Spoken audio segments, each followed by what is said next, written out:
Tu as déjà entendu parler du prédicat? Mais qu'est-ce qu'il désigne exactement? C'est ce qu'on va découvrir ensemble aujourd'hui.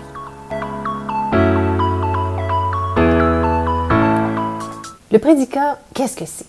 Le prédicat, c'est ce que fait ou ce qu'est le sujet. Le prédicat contient le verbe conjugué ainsi que ses compléments essentiels, c'est-à-dire ses compléments directs, ses compléments indirects ou encore l'attribut du sujet. Le prédicat, il n'inclut pas le complément de phrase. Donc, les compléments de temps, de lieu, de manière, ceux-là ne font pas partie du prédicat. Une astuce simple pour arriver à le repérer. Alors, tout d'abord, pose-toi la question suivante. Qu'est-ce que fait ou qu'est-ce qu'est le sujet? Aussi, n'oublie pas que si un mot ne peut être ni supprimé ni déplacé, il fait probablement partie du prédicat. Allons voir des exemples. Prenons un premier exemple. Les enfants dorment dans le salon. Tout d'abord, on va identifier notre sujet. Dans ce cas-ci, c'est les enfants. Je peux dire « ils dorment dans le salon ». Ensuite de ça, y a-t-il un verbe dans la phrase? Oui, c'est le verbe « dort ». Finalement, il reste dans le salon. Alors, dans le salon, est-ce un complément direct, indirect ou encore un attribut du sujet ou plutôt s'agit-il d'un complément de phrase? Dans ce cas-ci, les enfants dorment où? Dans le salon, c'est un complément de phrase. Le complément de phrase, il ne fait pas partie du prédicat. Et, je vous le rappelle, on a dit que dans le prédicat, il y a le verbe et ses compléments essentiels. Celui-ci n'est pas essentiel, donc le prédicat dans cette phrase-ci, c'est simplement le verbe « dort ». Donc, il ne contient que le verbe conjugué. Maintenant, dans l'exemple suivant, Elisabeth adore la natation depuis toujours. Donc, on fait le même exercice. On trouve d'abord notre sujet. Le sujet, c'est Elisabeth. Je peux dire « elle adore la natation ». Ensuite de ça, y a-t-il un verbe conjugué? Oui, c'est « adore ». Maintenant, est-ce que « adore » a des compléments essentiels? Donc, un CD, un CI ou encore un attribut. Ici, Elisabeth adore quelque chose, la natation, donc on a la présence d'un complément direct.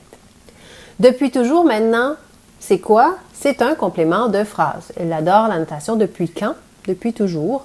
Donc, complément de phrase, cet élément-là n'est pas essentiel à la phrase. Je pourrais le déplacer, l'enlever.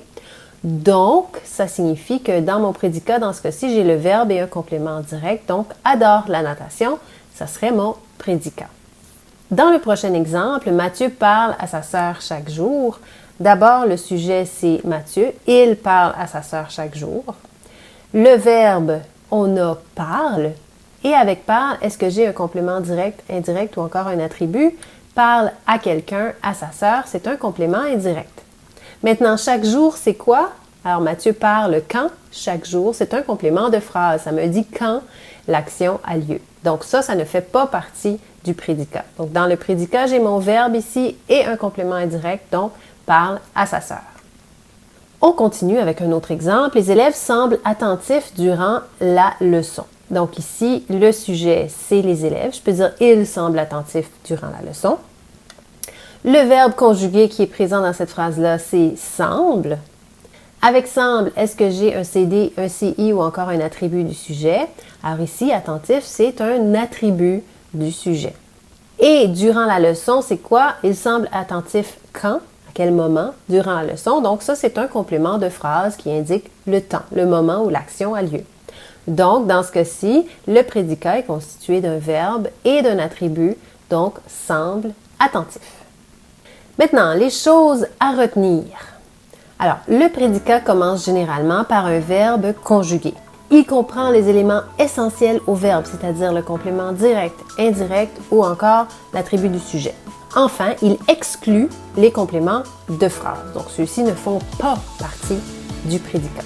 Donc voilà, la leçon est terminée. Je vous invite à vous abonner à ma chaîne YouTube pour en apprendre un peu plus.